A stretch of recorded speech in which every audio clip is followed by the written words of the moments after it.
Kuva umwana avutse kugeza kuze abantu bahura n'inkingo zitandukanye zigamije kubarinda indwara zishobora guteza ibyago bikomeye ku buzima. Ariko se izi nkingo zikorwa gute? Ni gute urushinge ruto rushobora kurinda umuntu indwara imyaka myinshi cyangwa se ubuzima bwe bwose? Kuki hari abantu bazemera byoroshye abandi bakagira amakenga? Muri aka kanya tugiye gusobanukirwa ubumenyi buri inyuma y'inkingo, amateka yazo, imibare igaragaza akamaro kazo n'ibibazo abantu benshi bakunze kwibaza ku buzima bwazo n'ingaruka zazo. Nge nkuhaye ikaze, nitwa Manzi.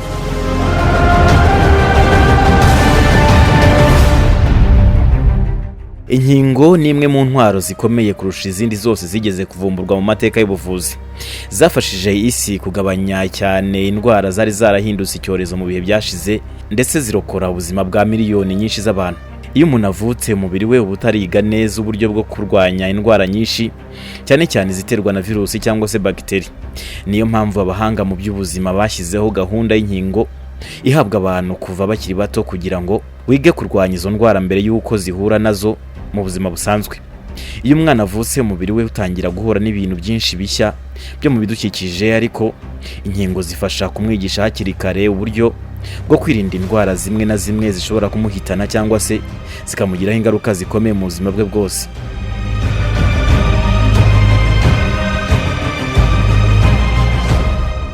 Mu buryo bwa siyansi, inkingo zikorwa hashingiwe ku bushakashatsi bwimbitse ku ndwara n'udukoko dutera izo ndwara. Abashakashatsi babanza kwiga virusi cyangwa se bagiteri itera indwara runaka, bakareba imiterere yayo, uburyo yinjira mu mubiri w'umuntu n'uburyo yitera uburwayi. Nyuma yaho bashaka uburyo bwo gukora ikintu kigana icyo kinyabuzima ariko kidashobora gutera indwara ikomeye. Icyo kintu gishobora kuba virusi yacitse intege igice cyayo cyangwa se proteine iva kuri iyo virusi. Iyo igeze mu mubiri w'umuntu, umubiri wiga kukirwanya ugatangira gukora ibintu byitwa antibodies, ari byo basirikare b'umubiri. Antibodies cyangwa se abasirikare b'umubiri ni uturemangingo twihariye tw'umubiri dufasha kurwanya indwara. Igihe nyacyo virusi cyangwa se bagiteri y'indwara yinje mu mubiri, umubiri uhita uyimenya kuko uba warayimenye mbere binyuze mu nkingo, maze abasirikare b'umubiri bagahita batangira kuyirwanya vuba cyane mbere y'uko itera uburwayi bukomeye mu mubiri.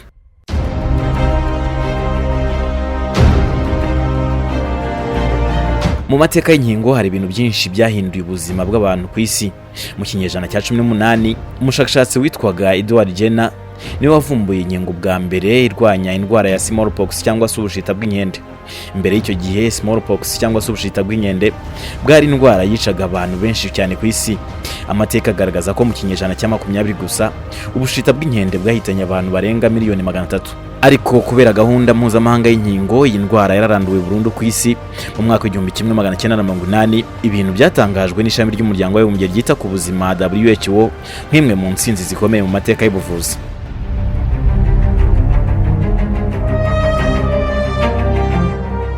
Mu myaka yakurikiyeho, inkingo zagiye zikorwa ku ndwara nyinshi. Indwara nk'iseru, imbasa, tetanusi ndetse na hepatite B ni zimwe mu ndwara zagiye zigabanuka cyane kubera gahunda z'inkingo ku isi.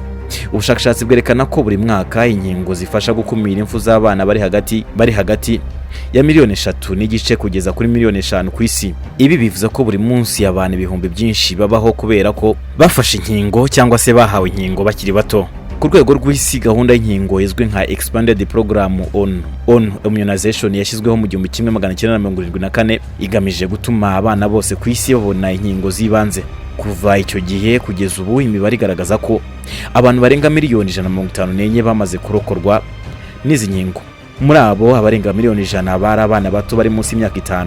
Iyi mibare igaragaza ko neza inkingo ari kimwe mu bikorwa by'ubuvuzi byagize ingaruka nziza ku buzima bw'abantu kurusha ibindi byinshi.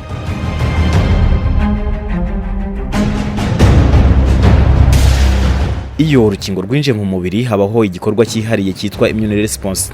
Umubiri w'umuntu ufite systeme cyangwa se uburyo bukomeye bwo guhangana n'indwara yageze mu mubiri. Ibi bikorwa n'uturemangingo dutandukanye turinda indwara. Iyo urukingo rwinje mu mubiri, utwo turemangingo twiga kumenya udukoko twateye iyo ndwara. Hanyuma hagakorwa antibodies cyangwa se abasirikare b'umubiri, ndetse n'utundi turemangingo twitwa memory cells. Utu turemangingo nitwo dufasha umubiri kwibuka iyo ndwara igihe kirekire cyane. Niyo mpamvu hari inkingo zimwe zishobora kurinda umuntu imyaka myinshi cyangwa se ubuzima bwe bwose. Ariko si inkingo zose zirinda ubuzima bwose. Hari izindi zisaba kongerwamo izindi doze mu gihe runaka.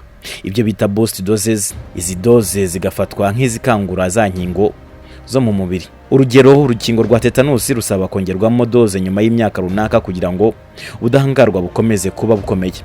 Ibi biterwa n'uko antibodies cyangwa se abasirikare mu mubiri bamwe bagabanuka uko imyaka igenda ishira, bityo hakabaho gukenerwa kongera kwigisha umubiri gukora ubudahangarwa bushya.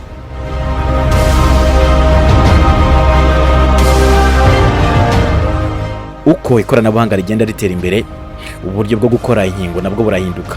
Mu myaka ya vuba aha hakozwe inkingo zishingiye ku ikoranabuhanga rya mRNA ryamenyekanye cyane mu gihe cy'icyorezo cya COVID-19.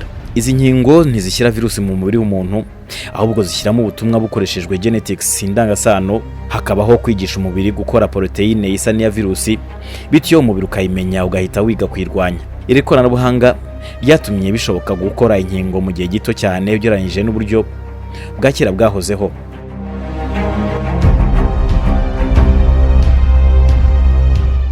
Nubwo inkingo zagiye zigaragaza akamaro kanini mu buzima bw'abantu, ariko abantu bose ntibazibona kimwe. Hari abantu bafite amakinga ku bijyanye n'inkingo. Impamvu zituma abantu bamwe batemera inkingo zirimo amakuru atari yo akwirakwizwa ku mbuga nkoranyambaga, imyumvire ya gakondo, cyangwa se ubwoba bw'ingaruka zishobora guterwa n'inkingo. Hari abatekereza ko inkingo zishobora gutera izindi ndwara cyangwa se guhindura imiterere y'umubiri w'umuntu. Ariko ubushakashatsi bwinshi bwakozwe n'abahanga mu by'ubuzima bwerekanye ko inkingo zemewe n'inzego z'ubuzima ku isi zinyura mu igeragezwa rikomeye cyane mbere yo gutanga ku bantu benshi.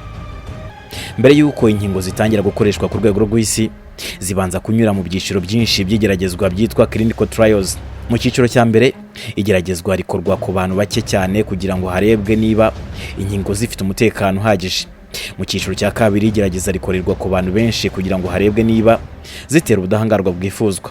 Mu cyiciro cya gatatu, igeragezwa rikorerwa ku bantu amagana cyangwa se ibihumbi byinshi kugira ngo harebwe neza niba koko zirinda indwara. Iyo ibisubizo by'ubu bushakashatsi byerekanye ko inkingo zifite umutekano kandi zigira akamaro, nibwo inzego z'ubuzima zitangira kuzemerera gukoreshwa.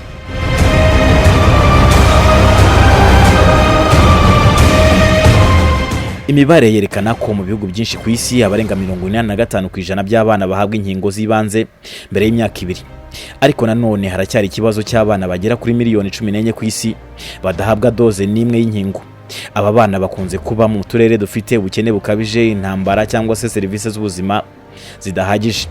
Ibi bituma indwara zimwe zikomeza kugaragara mu bice bimwe by'isi, nubwo mu bindi zagiye zibagirana. Hari n'ubundi bushakashatsi bwerekana ko mu bihugu byinshi byo muri Afurika gahunda y'inkingo zagize uruhare runini mu kugabanya impfu z'abana bato. Urugero, indwara y'iseru yaragabanutse cyane mu bihugu byinshi kubera inkingo. Mbere y'uko izi nkingo zikoreshwa cyane, iseru yari mu ndwara zica abana benshi ku isi. Ariko kuri ubu imibare igaragaza ko impfu ziterwa nayo yagabanutse ku kigero kirenga 70% mu myaka ishize.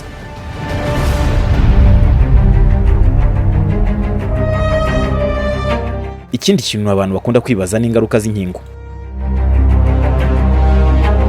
Nubwo inkingo zizewe cyane, hari igihe zishobora gutera ingaruka zoroheje mu mubiri w'umuntu, ibyo bakunze kwita side effects.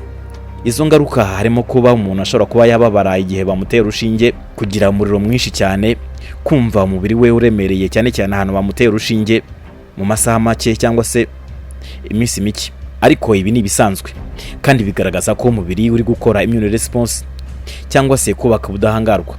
Ingaruka zikomeye ziterwa n'inkingo ni nke cyane kandi zibaho ku kigero gito cyane ugereranije n'inyungu z'inkingo kurinda ubuzima bw'abantu.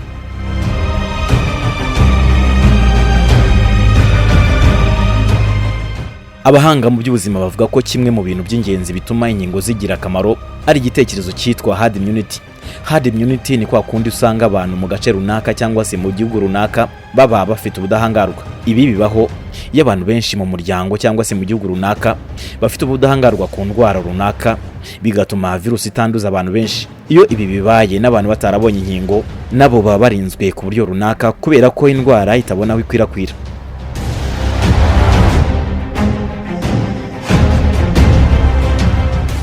Mu Rwanda no mu bindi bihugu byinshi byo muri Afurika, gahunda y'inkingo zashyizwe imbere cyane mu rwego rwo kurinda ubuzima bw'abana. Inkingo zitangwa ku bana bakiri bato zirimo iz'iseru, imbasa, igituntu, hepatite B n'izindi.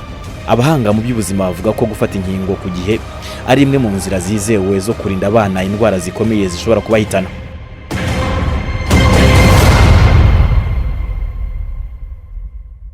Mu gihe kizaza abashakashatsi bakomeje gukora ubushakashatsi ku nkingo nshya zishobora kurwanya indwara zikomeye nka malariya, virusi itera sida ndetse n'ubundi bwoko bushya bwa kanseri.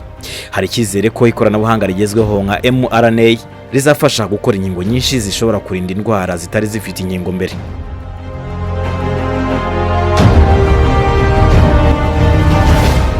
Iyo turebye amateka, siyanse n'imibare bigaragara ku isi, biragaragara ko inkingo ari kimwe mu bintu byahinduye cyane ubuzima bw'abantu. Zafashije kurinda ubuzima bwa miliyoni nyinshi, zigabanya indwara zikomeye kandi zifasha abantu kubaho igihe kirekire bafite ubuzima bwiza.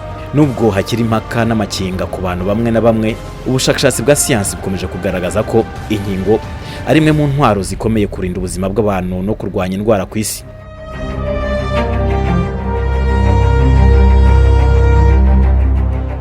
Iyo umuntu yitegereje uburyo siyansi igenda itera imbere, birashoboka ko mu myaka iri imbere inkingo zizakomeza guhindura isi, zigafasha kurinda abantu indwara nyinshi kurushaho kandi zigakomeza kuba igikoresho cy'ingenzi mu buzima bw'abantu bose.